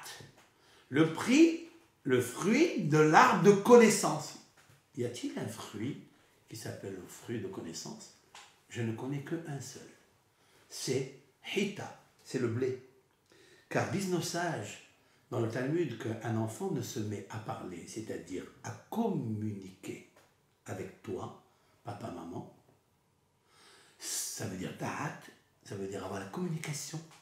Da'at, c'est le branchement, c'est le dévoilement de soi par la parole, ou par autre chose, par le dévoilement des enfants, un garçon, une fille, lorsqu'il y a jumelage, union, symbiose, communion entre papa, maman, hokma, bina. Alors tu as da'at, c'est la connaissance, c'est la construction, c'est la quintessence. Alors, il se met à parler. D'ailleurs, les Mekoubalim disent que Hita, qui veut dire le blé, s'inscrit Het, Tet, He, valeur numérique 22. Het, c'est 8, Tet, c'est 9, ça fait donc 17. He, 5, 17 et 5, 22. 22 lettres de l'alphabet commencent à sortir quand il mange Hita. C'est un secret de la Hita, du blé. Et en fait, Sarah, maintenant qu'elle a commencé à pétrir le blé, après avoir pratiqué le moudage, elle a pris ce blé, elle a fait la pâte, et au moment de la pâte, avant de faire la hala, elle tombe l'ida. Ça veut dire quoi? Ça veut dire qu'il faut corriger quelque chose. Mais ce n'est pas seulement ça. On ne va pas s'arrêter seulement à la correction. Ça veut dire qu'il faut corriger la hala du monde. La hala du monde, c'est Adam Arishon. Pourquoi une femme prélève la pâte après avoir pétri 1,666 kg ou 68 kg?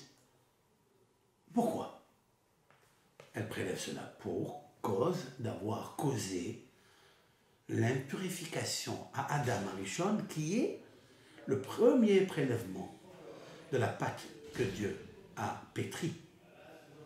Certes, c'est vrai. Alors, ça n'est pas seulement ça, plus que ça. C'est que grâce à elle, Abraham va dévoiler où est enterré Monsieur Adam et Madame Hava, la première femme du monde, le premier homme, créé par l'œuvre de Dieu, par Hachem, Ilbarar. C'est ça qu'il faut retenir. Et c'est pourquoi je réponds à la 5e question du sujet. Pourquoi elle mérite de mourir avant Abraham et d'être enterrée immédiatement après les deux êtres exceptionnels, œuvres de Dieu, Adam et Hava, Sarah? Parce que Sarah, c'est le Gilgoul de Hava. Et c'est pourquoi Abraham Avinu l'a tout compris. Alors pour cette femme-là, vitelli, il n'a qu'à me donner. Retenez ce que je vais vous dire maintenant. Elle vient de me descendre maintenant du ciel. Maintenant, à l'instant, maintenant, à Botaï, il est 12h30. Maintenant, au moment où je vous parle, il est 12h30. Au moment où j'enregistre. Pourquoi Abraham dit vitelli? Je vous ai déjà dit, parce qu'il faut qu'il donne tous les prix qu'il demandera. Il ne faut pas marchander, commercer avec le vendeur pour une mitzvah. Et surtout, pour une mitzvah de l'achat de Me'arat HaMarpela, sachant qu'il y a Adam et Hava. Et il veut que Sarah elle soit là-bas. C'est elle qui a provoqué, c'est vrai, mais c'est plus que ça. Parce que si je dis que Sarah est l'œuvre directe, 2e édition de Hava, et que c'est grâce à elle qu'Abraham dévoile où se trouve Adam et Hava, et que Adam Arishon lui a dit, d'après le Perké de Rabbi Eliezer, il lui a dit quand il a parlé avec lui. Parce que d'où il sait que c'est Adam d'abord? On dit qu'il a vu qu'il y avait Adam et Hava enterrés, mais d'où il sait? Ça fait 2000 Année que Adam Arishon n'est plus là, plus toutes les années qu'ont vécu Yitzhak, c'est-à-dire 38 ans presque. Oui, c'est que c'est Adam. La réponse est Adam Arishon s'est dévoilé par sa Neshama. Ça n'est pas Adam qui s'est levé, le corps qui s'est manifesté à Abraham. Non. Akadosh Baruch Hu ra'alo diukno shel Adam. Il a vu la physionomie de Adam Arishon. Sinon, il n'aurait pas payé tout cet argent. Si ce n'est pas Adam Arishon, il n'aurait pas fait tout ce commerce-là, tout ce dérangement et toute cette anava pour obtenir cet endroit. C'est que Akadosh Baruch Hu lui a montré cela. Et Adam Arishon lui a dit dans la conversation prophétique Nishma Anashama, il lui a dit, il faut que tu saches que depuis que je suis ici, avant que tu viennes, Haïti Kekela, je vais vous dire un midrash qui est très très intéressant. Que le midrash il dit, Amarlo lui a dit, Hakadosh Baruchu itminani kan. Parce qu'il y a une question, qui est-ce qui a enterré Adam Arishon? Beaucoup d'encre s'est versée pour cela. Il y a qui dit c'est Chet, son fils. Mais le midrash que je vais vous dire, midrash Agada, Akadosh Baruchu, Adam Arishon dévoile à Avraham Avinu dans la conversation prophétique nishmatique, puisque ce n'est pas le corps qui était là, d'après ce midrash. L'Éternel m'a enterré ici. L'Éternel a enterré Adam Arishon. Cela veut dire quoi? Adam Arishon a demandé à Akadosh Baruch Hu. Il lui a dit à Akadosh Baruch Hu, c'est vrai, quand j'ai fait la faute, tu m'as dit que le jour où tu mangeras de ce fruit, le jour où tu mourras. Adam Arishon n'est pas mort. Il y a un jour où tu vas mourir. Il dit à Akadosh Baruch Hu, tu peux me dire où je vais être enterré? Adam Arishon demande à Hachem, l'Éternel béni soit-il, tu peux me dire où je vais être enterré? Et Akadosh Baruch Hu a amené Adam Arishon là-bas, il lui a fait visiter cet endroit-là. Parce que cet endroit, il a des valeurs exceptionnelles. Ça, ces valeurs que je suis en train de vous dire, il y a tout le monde qui m'écoute. Il y a les musulmans qui m'écoutent, les imams qui m'écoutent, les pasteurs qui m'écoutent. Qui un jour leur a dévoilé, vous a dévoilé, chers amis, ce que je suis en train de dire? Est-ce que je peux inventer, c'est-à-dire pas moi, est-ce que Rabbi Eliezer Agadol, Ben Orkanos, il peut dévoiler une chose comme ça en vain? Puisque ça existe maintenant, puisque tout le monde se bat pour cet endroit, ça veut dire qu'il a la valeur.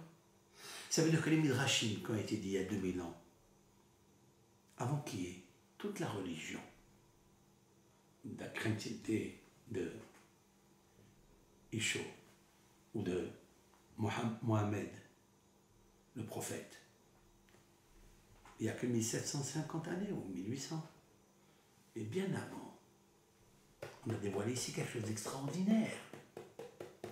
C'est Adam Arishon qui a demandé où je vais être enterré. Et Akadosh Baruch Hu lui a montré là. Et Adam Arishon allait tous les jours là-bas faire teshuva et pleurer. Il a versé des larmes dans cet endroit. Il a versé des larmes dans cet endroit parce qu'un jour, il faut que ces larmes, comme de l'eau, qui font pousser une herbe, une semence, jusqu'à ce que viennent Avraham et Sarah, Yitzhak et Rivka, Yaakov, Israël et Léa. Et Adam Arishon dit à Avraham, je cite, mais Oto Hazman, depuis l'enterrement que Dieu a fait, pas mon corps, à mon corps, à l'Arshav, jusqu'à maintenant, Haïti Tamoun, j'étais enseveli, caché,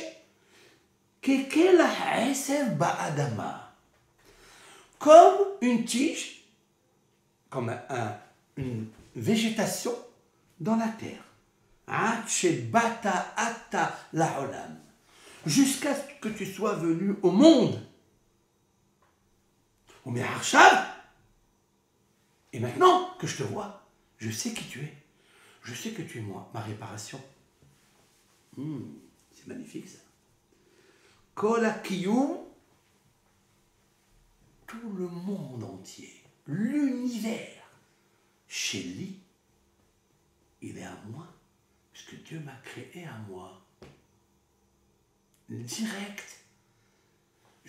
Personne au monde ne peut négocier avec moi. Parce que monsieur et madame et monsieur X et tous les grands de ce monde, s'ils venaient au temps de Adam Arishon, lui disent, la terre m'appartient. Il leur dit, mais vous êtes des imbéciles. Comment vous pouvez dire une chose pareille? Akadosh Baruch Hu m'a créé à moi par son œuvre directe. Vous croyez en l'éternel ou pas? Chez Elihu. Kol ha'olam kulo. Kiyum shelihu. T'as moi. C'est Dieu qui m'a donné. C'est Dieu qui m'a créé direct. Veshel ha'olam hazeh bishvilcha.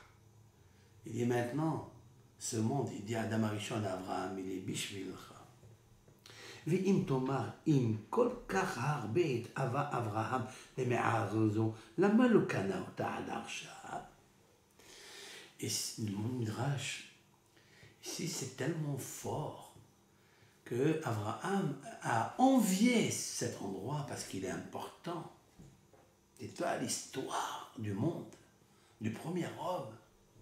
Alors pourquoi il ne l'a pas acheté jusqu'à maintenant? Il a attendu que Sarah meure. Là, j'arrête. Le Midrash va dire une réponse, mais moi, je vous ai déjà donné la réponse. Ma réponse à moi, c'est quoi? C'est que Sarah, c'est le Gilgoul de Hava. Et je voulais prouver par le pétrissage de la pâte, puisque le pétrissage de la pâte, c'est là où Hava a mis ses pattes, là où il ne fallait pas. Et donc, elle est devenue Nida. Et maintenant, Sarah, sa réincarnation est devenue Nida pour que Abraham aille chercher une autre nourriture. Il n'a cherché que le Hegel, que le Bakar, que la Kever, c'est-à-dire la tombe. Et il va aller chercher là où elle doit être enterrée, cette Eshet Haïl. Mais le Midrash continue, je vous donne la réponse quand même du Midrash pour ne pas vous laisser dans la soif et la faim, tellement vous aimez la Torah. Alors la réponse est dit comme ça.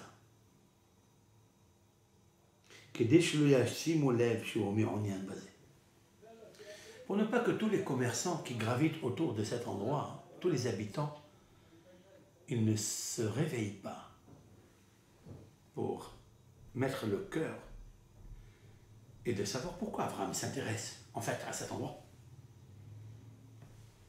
Il n'avait pas de raison. Si quelqu'un vient à un endroit et il dit « je veux acheter cette villa », on lui dit « mais pourquoi tu cherches cette villa ?» Deux choses l'une, ou sous la terre de cette villa, tu as entendu ou tu as une preuve qu'il y a un trésor. Qu'est-ce qui t'intéresse de ça? Abraham, sais-tu? Et là, c'est la force d'Abraham Avinu. Ça m'impressionne, ça me fascine.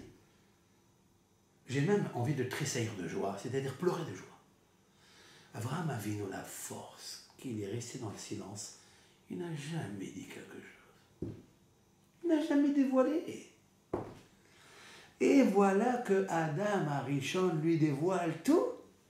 Et donc il dit rien. Mais je comprends que Sarah et Ménon ne parlent pas.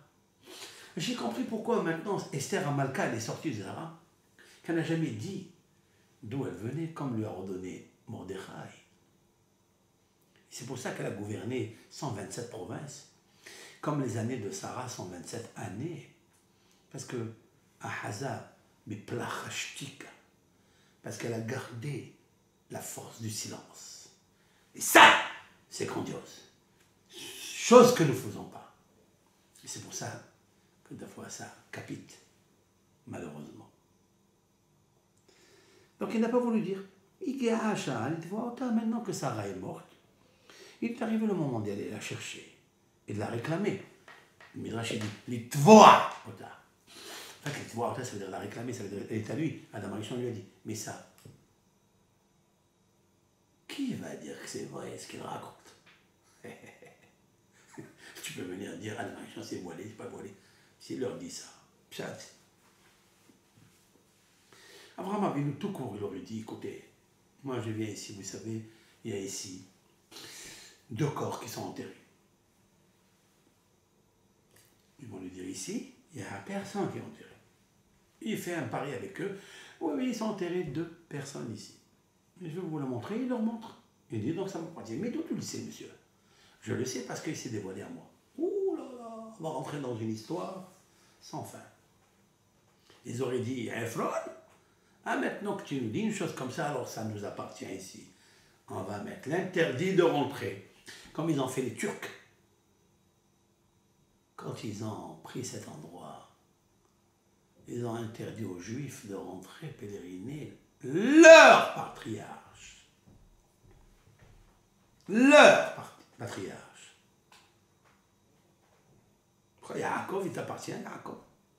Léa, elle t'appartient. Tu peux négocier sur Abraham. Tu peux négocier sur Isaac. Tu peux négocier sur Yaakov, qui a créé les 12 Shvatim, qui s'appelle Israël. Tu peux négocier. Pourquoi il est là-bas? Une autre question, et pourquoi Ishmaël n'est pas là-bas? Ishmaël aurait pu être enterré là-bas, un caveau familial. Mais là-bas, on ne peut pas faire entrer tout le monde. Même Rachel. Je n'allais pas faire une ségrégation pour dire Ishmaël n'était pas apte ou les ceci, cela. Non, je ne veux pas rentrer dans ça. Rachel, à sa déquête, elle n'est pas enterrée là-bas. Rabbi Shimon Bar Yochai, il n'est pas enterré là-bas. Même Yosef, Tzadik, il n'est pas enterré là-bas. Ni Yehuda, ni Shimon, ni Lévi, ni Sarah, ni Zvulun. Cet endroit, elle est Me'arat HaMachpelah, Kiryat Arba. Il faut qu'il reste 4 couples ici, pas plus, et pas moins. Même si on a 2 femmes comme Yaakov, on n'ajoute pas Rachel. Parce que c'est un endroit très particulier.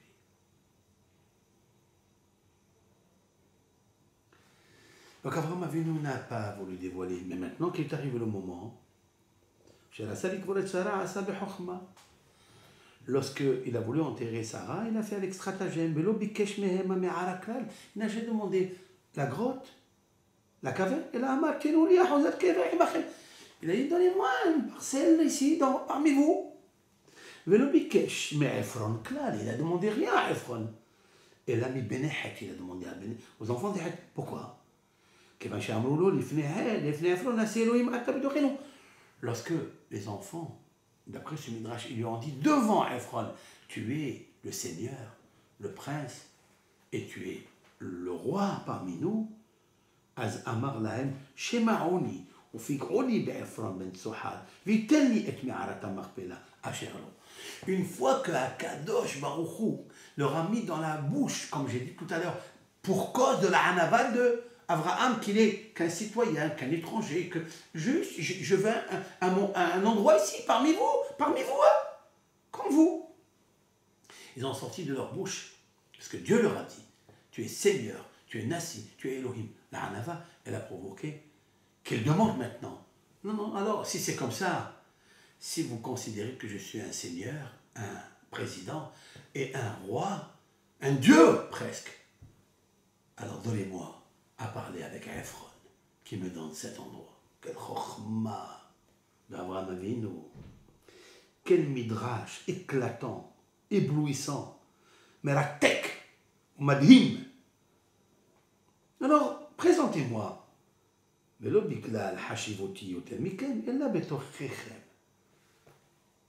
a ajouté, il a dit, mais non, c'est pas que je veux acheter moi, mais parce que je suis plus important, non. Mais c'est parmi vous, je suis avec vous. Et c'est comme ça que Abraham Avinu, il a récupéré ça.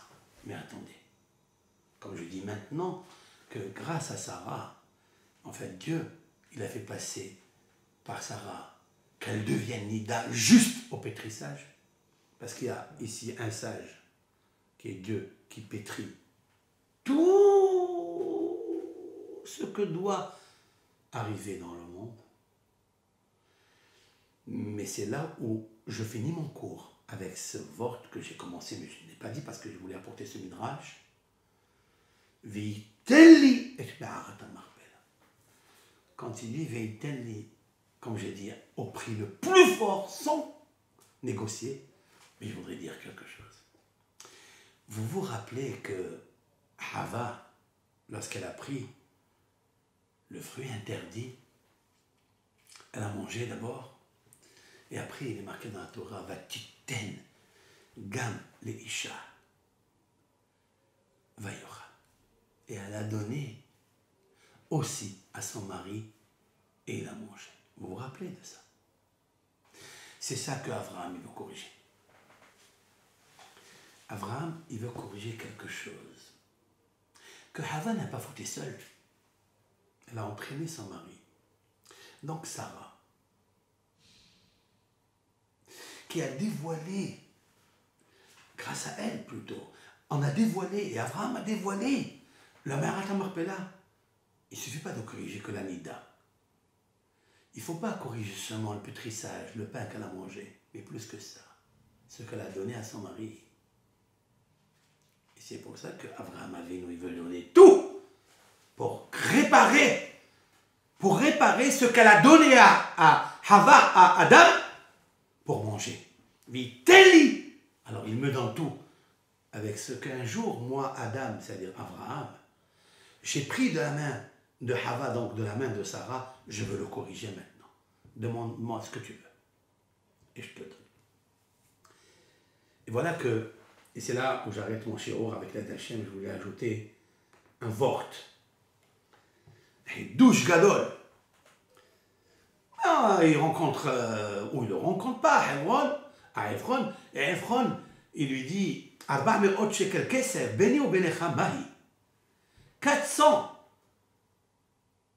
cycles d'argent entre toi et moi, Mahi. C'est quoi? C'est pas beaucoup. C'est pas beaucoup, c'est des millions. Alors, Abraham, il veut tout donner. Ephron, il a dit, tu la prends, mais après, il dit, donne. Le Gaon de Vilna, et c'est connu ce Pérou du Gaon de Vilna qui est merveilleux, a dit quelque chose d'extraordinaire. C'est quoi ces termes-là? 400 cycles d'argent entre toi et moi. C'est quoi ce béni ou bénécha? Maï. C'est rien.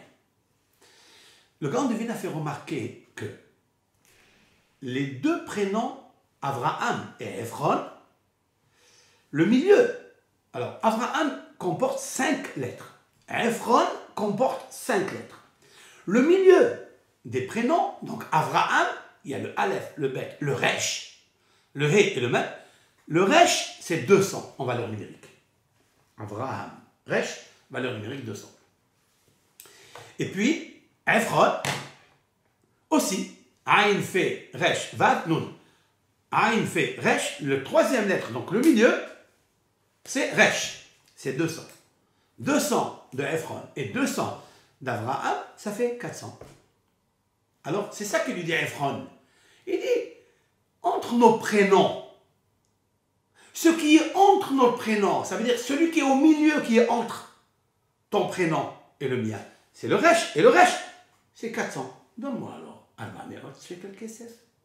Voilà ce que dit le Gaon de Vilna. C'est très beau, c'est somptueux. Et Abraham, immédiatement, va ishkol les Ephron, et Abraham va peser le pesant d'or pour donner à Ephron. Et là, le Gaon de Vilna finit. Fin de citation du Gaon de Vilna. J'ajoute. Et là, le Midrash dit qu'on remarque que le nom de Ephron est privé de la lettre Vav. Il s'appelle aujourd'hui Afran au moment où il reçoit l'argent. Ou plutôt, pas quand il reçoit, c'est quand Abraham va peser, va compter les pièces en argent. Waouh, waouh, waouh, waouh. Et nos sages vont dire des choses extraordinaires qu'Abraham a perdu le vav, il a perdu la vie. Parce qu'il a trop parlé et même peu. Et il a pris comme ça d'Abraham Avinu. Et Abraham Avinu, il a tout donné. Et s'il lui avait demandé un peu plus, encore 400, même 800, il l'aurait donné. Mais Abraham Avinu, il s'est dit, mais pourquoi l'autre il m'a dit 400? C'est lui qui l'a sorti de sa bouche. Nos sages ont déjà dit que c'est la valeur numérique Ara'ain, c'est-à-dire il a un mauvais œil. Il a la folie de l'argent. Et en plus, à Afran, avec 100 vav, c'est 400. Ils sont rentrés un petit peu dans la philosophie kabbalistique, qui est vraie. Mais je voulais dire quelque chose avec l'aide de Hachem.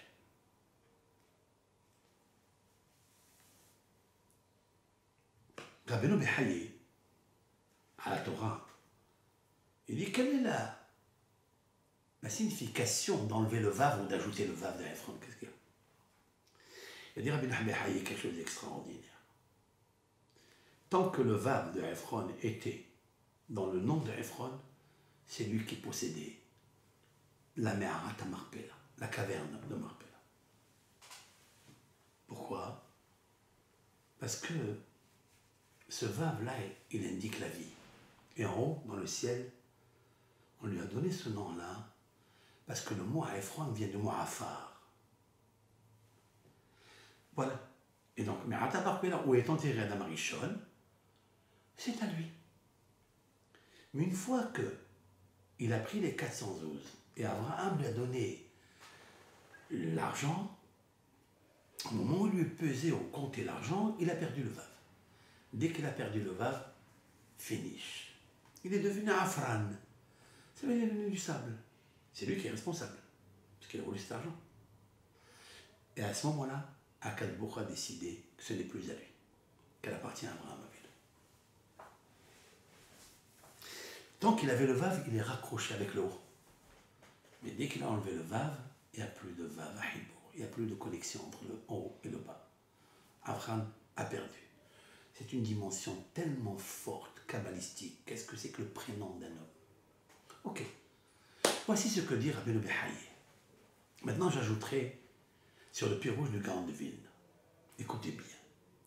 Si je prends Abraham, j'ai enlevé le resh parce que je l'ai payé. Il me reste 4 lettres dans Abraham Avinu. Av, Ma. Les 2 lettres Av qui veut dire papa, puisque c'est le papa du monde, de la Emouna. Abraham, c'est le père du monothéisme. Av, Hamon, Goïm. Av. Qu'est-ce qui me reste dans les lettres qui suivent? C'est Memhe. Memhe, Ma. Ma, c'est Adam, valeur numérique Adam. Ça veut dire que Abraham, en fait, pourquoi il fait tout ça? Parce qu'il sait que Adam s'est présenté à lui, comme je viens d'expliquer, et Adam, c'est sa réincarnation, c'est Abraham. Il veut faire tikkun de la Emouna. Abraham, tu viens réparer ce que Adam a mangé quand il a pris, quand il a mangé. Donc il est devenu Afar, qui est Afar Ata, vers Afar Tachou. Maintenant, il réalise ça avec Ephron, Afran, le Afar, c'est-à-dire Adam Arishon, il se trouve là. Mais il faut qu'il paye, c'est pas grave. J'ai payé 200. Plus 200 de Afran, ça fait 400. Donc, qu'est-ce que fait Abraham Avinu? Il a compris par un lapsus des paroles de Ephron que là, le vav allait sauter. Comment? Parce que si je prends le resh de Ephron et je l'enlève, quelles sont les lettres? Il me reste 4 lettres. Il y en avait 5. J'ai enlevé celle du milieu, c'est-à-dire le resh, il me reste Af, Vav, Nun, On. Vav, Von. Af, c'est quoi Af? Af, c'est s'envoler. Ça veut dire, il y a quelque chose qui va s'envoler. Qu'est-ce qui va s'envoler? Le Vav et le Nun. Ça veut dire quoi? Le Vav, c'est le Vav dont je parlais tout à l'heure. Et le Nun, c'est le nom du Nahash, du serpent. Qui a provoqué toute cette galère à Adam Arishon? C'est d'avoir consommé le fruit interdit, incité par la consommation du fruit interdit, par le Nahash. Oler al-Gahon. Quelle est la lettre qui symbolise de 1000 lieux de la Torah, des lettres de la Torah? Vav et Nun. C'est un mot, Gahon, et les reptiles qui rampent sur le ventre. C'est qui rampe sur le ventre? C'est le serpent, disent nos sages. Comme Dieu a dit au serpent, pour le maudire, Al-Gihoncha teler. Tu marcheras sur ton ventre. Gahon, si vous regardez dans la Torah, le Vav, il est très grand par rapport aux autres lettres. Ce Vav-là, ce Vav, il est chez Ephron, mais il va falloir sauter. Lorsqu'Abraham a vu, non. Il a compris, quand il lui a dit « Béni ou bénéchamaï » ouh, je prends le resh d'Abraham, je l'enlève, je prends le resh de Ephron, je l'enlève, comme a dit le Gaon de Vilna, mais il me reste des lettres ici. Les lettres, ils font apparaître un secret caché dans ces mots de la Torah, universel, éternel. Chez Abraham, il me reste Av, Ma, le père qui vient remplacer le tikkun de Ma, c'est-à-dire valeur numérique 45, comme Adam. Adam, valeur numérique, Aleph, Dalet même. Aleph c'est 1, Dalet c'est 4, donc ça fait 5. Même, c'est 40, 45. Ça c'est Aleph. Maintenant, Afran. Maintenant, c'est. Qu'est-ce qu'il me reste de Ephron? Si j'enlève le resh, il me reste Af. Af, c'est Ofef, comme un oiseau qui vole. Son vol. Vav, Nun. Le Vav. Et le Nun de Gahon, c'est-à-dire du serpent.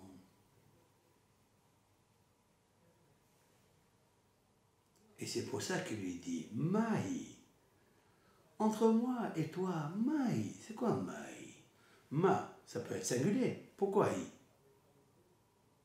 Ma, c'est Adam Arishon, 45. Et I, c'est Hava, la femme. Il sait tout cela. Et c'est pour ça que grâce à Sarah, Imenu, elle vient corriger tout cela avec Abraham Avinu. Voilà en fait toute la dimension exceptionnelle de notre Torah.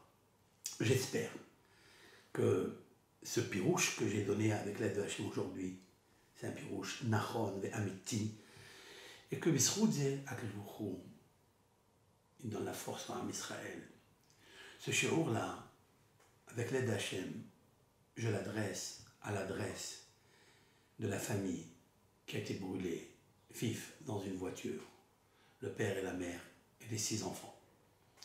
Ce pirouche-là convient vraiment à Me'arat Marpella, c'est-à-dire la caverne, le tombeau de Marpella. Marpella, c'est-à-dire les couples doubles. Il y en a 8. Adam et Hava. Abraham et Sarah. Yitzhak et Rivka. Yaakov et Léa. Il y en a 8.